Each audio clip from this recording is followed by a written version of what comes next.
Hello, this is Dr. David Green, CEO of the California Pain Network. The topic today is the basics of kyphoplasty for vertebral compression fractures.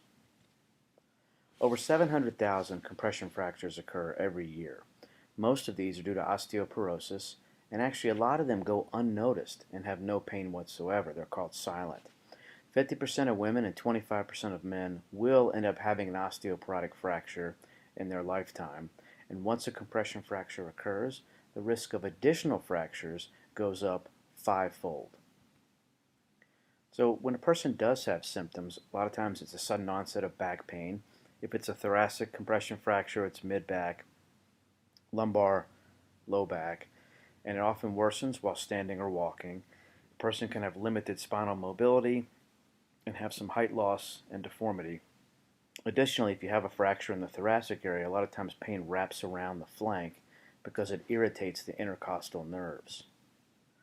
Here's the downward spiral. So you start to get spinal fractures, you have back pain, you get multiple fractures, you start to hunch forward, your lung capacity gets affected, you have impaired function, you can't walk as much, one because it hurts, two because you can't breathe very well.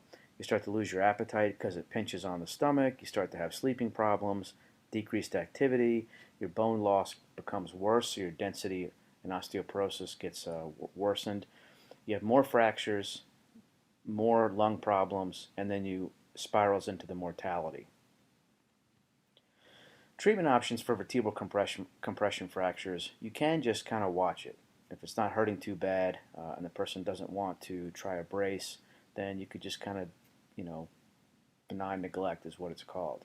Over-the-counter pain medications such as anti-inflammatories and Tylenol should be first-line treatment. For acute pain, then short-term narcotics can be very helpful. Muscle relaxers, because a lot of times you have spasms and aching.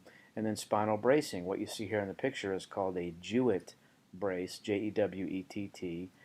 There's also a TLSO, and basically it just helps the back stay up straighter and not be hunched forward so much, and decreases pain that way.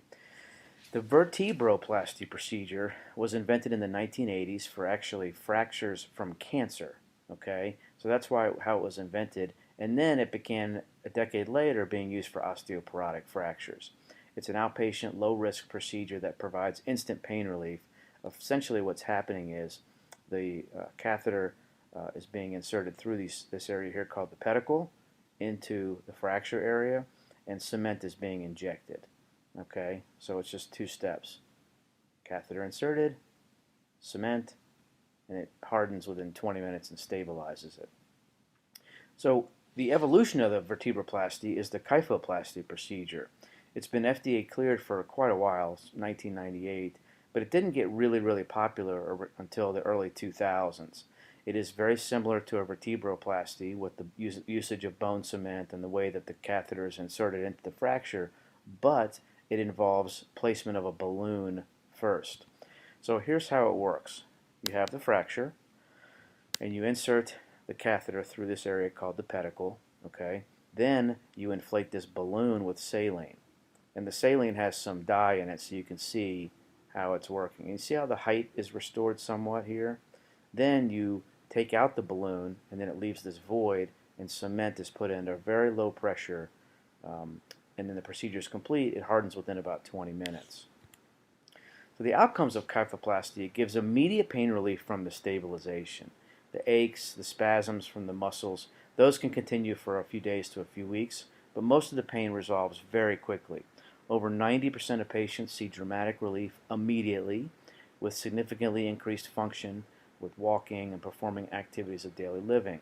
There have been some studies questioning the usage of kyphoplasty for compression fractures, but they are far outnumbered by the ones that show incredible pain relief.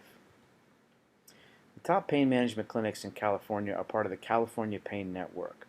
They offer top treatments at multiple clinics throughout the state, including San Diego, Orange County, LA, all the way up to San Francisco, Inland Empire as well. Over 50 insurances are accepted, and over 25 treatment options, including both vertebroplasty and kyphoplasty. Overall, the treatments have a 90% plus success rate. The doctors are board certified and award winning. Visit us today at CaliforniaPainNetwork.com and then call us for scheduling. at 877-877-8556. I'm Dr. David Green with the California Pain Network. Your pain stops here.